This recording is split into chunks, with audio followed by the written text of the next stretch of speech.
नमस्कार, मैं हूं जयश्री नागदा और आप देख रहे हैं बेबाक बोल। दोस्तों, प्रयागराज से अब जो भी खबर आती है डरा देने लगी है और अब खबर कुछ और है। प्रयागराज महाकुंभ मेला में भगदड़ के एक दिन बाद गुरुवार को अब आग लग गई है। मेला क्षेत्र के सेक्टर 22 में कई पांडाल जल गए हैं। फायर ब्रिगेड मौके पर पहुंच गई है। आग पर काबू पाने की कोशिश जारी है। जहां आग लगी है वहां पब्लिक नहीं थी, इसलिए जनहानि की कोई सूचना नहीं है। सीनियर अफसर भी मौके पर पहुंच गए हैं। हालांकि आग किस वजह से लगी है अभी तक ये क्लियर नहीं हो पाया है। बुधवार यानी कल मौनी अमावस्या के मौके पर भगदड़ मची थी और इसमें 40 से ज्यादा लोगों की मौत हो गई। प्रशासन ने हालांकि 30 मौतें स्वीकार की थी। वैसे ये पहली बार नहीं है। महाकुंभ के मेला क्षेत्र में 19 जनवरी को शाम करीब 4:30 बजे आग लग गई थी। शास्त्री ब्रिज के पास सेक्टर 19 में गीता प्रेस के कैंप में यह आग लगी थी। गीता प्रेस के 180 कॉटेज आग में जल गए थे। महाकुंभ प्रशासन के अनुसार गीता प्रेस की रसोई में छोटे सिलेंडर से चाय बनाते समय गैस लीक होने के कारण यह आग लगी थी। आग लगने से रसोई में रखे 2 गैस सिलेंडर ब्लास्ट हुए थे। हादसे में हालांकि कोई जनहानि नहीं हुई थी। दैनिक भास्कर की दोस्तों ये खबर बताती है कि महाकुंभ नगरी में फायर ऑपरेशंस के लिए एडवांस्ड फीचर वाले 4 आर्टिकुलेटिंग वाटर टावर तैनात की गई है। इसमें वीडियो थर्मल इमेजिंग जैसा एडवांस सिस्टम है। इसका इस्तेमाल बहुमंजिला और ऊंचाई वाले टेंट की आग बुझाने के लिए किया जाता है। LWT 35 मीटर की ऊंचाई तक आग बुझा सकती है। महाकुंभ मेला क्षेत्र को फायर फ्री बनाने के लिए यहां 350 से ज्यादा फायर ब्रिगेड, 2000 से ज्यादा ट्रेंड मैन पावर, 50 अग्निशमन केंद्र और 20 फायर पोस्ट बनाए गए हैं। अखाड़ों और टेंट में फायर प्रोटेक्शन इक्विपमेंट लगाए गए हैं। बावजूद इसके ये सब हो जाता है। 2 बार आग लग गई है। अव्यवस्था क्यों सामने आ रही है उसका जवाब भी शायद सरकार के पास हो, क्योंकि सोशल मीडिया पर भर भर के प्रमोशन करने वाली सरकार के पास इस बात का कोई इंतजाम नहीं कि हमने बुलाया और लोग वाकई आ गए तो हम क्या करेंगे। यह तो बिल्कुल ऐसा हो गया कि आपने अपने घर पर मेहमान बुलाकर कह दिया कि हम तो मजाक कर रहे थे, हमें क्या पता था वाकई आ जाएंगे। अब घर में न सोने की जगह है न खाने को कुछ है और यहां तो बात उससे भी 4 कदम आगे है कि जीवित लौट भी नहीं पाए।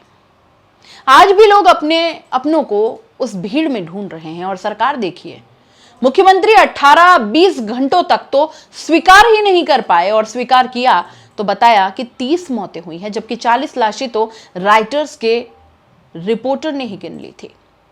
हाँ, रॉयटर्स के रिपोर्टर्स, क्योंकि अब विदेशी मीडिया ही तो रह गया है ना दोस्तों सच बताने के लिए। यहाँ का मीडिया, गोदी मीडिया तलवे चाटने में व्यस्त है। इन्हें कोई फर्क नहीं पड़ता और अगर इन्हें पता भी चल जाएगा तो ये छुपा देंगे, ये लीपापोती कर देंगे।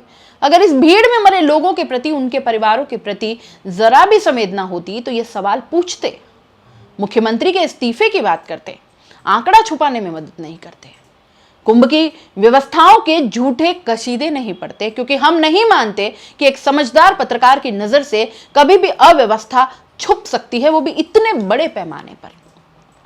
और फिर इनके पास तो सारी सुविधाएं होती है जिससे वो आंखों देखा हाल बता सकते हैं, लेकिन मुंह में दही जमा कर रखा है। मुंह खुलता ही नहीं और खुलता है तो सरकार की तारीफें करने या तो विपक्ष पर झपटने के लिए, और बाकी जनता से इन्हें या इनके आकाओं को कोई लेना देना नहीं।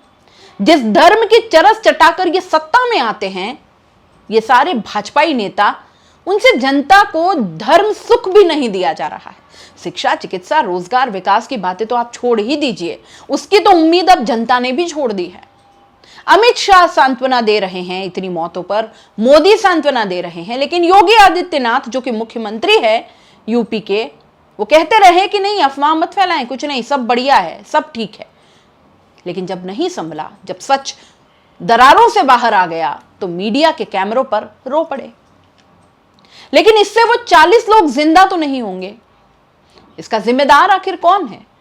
इससे एक बात और सामने आई कि अब भी क्या गुजरात लॉबी और योगी लॉबी आमने सामने ही खड़ी है। बहरहाल ये वक्त राजनीति का बिल्कुल नहीं है, जिम्मेदारी लेने का है, गलती मानने का है, गलती सुधारने का है। वरना गोदी मीडिया तो अब भी इन 40 मौतों को जनता की गलती बता रही होगी और घायलों की जो संख्या बताई जा रही है उससे यह आंकड़ा और भी बढ़ सकता है। वैसे बताया तो यह भी जा रहा है कि प्रयागराज महाकुंभ में बुधवार को हुई भगदड़ के बाद आज भीड़ जरा कम है। मेले में आने जाने के रास्ते अलग कर दिए गए हैं। प्रयागराज शहर में गाड़ियों की एंट्री पर रोक है। मेला क्षेत्र को पूरी तरह से नो व्हीकल जोन घोषित कर दिया है। यहाँ यानी कि यहां किसी भी गाड़ी की एंट्री अब नहीं होगी और इसके अलावा वीवीआईपी पास भी रद्द कर दिए गए हैं। और शायद ये सारे नियम उन 40 लोगों के मरने का ही इंतजार कर रहे थे, क्योंकि अगर ये सारी चीजें पहले होती ना तो ये 40 लोग आज जिंदा होते और वो जो 90 लोग घायल है ना अस्पतालों में वो ठीक होते, वो गंगा में डुबकी लगाकर अपने घरों को लौट रहे होते। एक और नियम है, ये जो सारे नियम अभी बताए ना मैंने, ये सब कुछ 4 फरवरी तक लागू रहेंगे। क्यों रहेंगे? क्योंकि 5 तारीख को मोदी जी को आना है, तो वीवीआईपी मूवमेंट फिर से शुरू।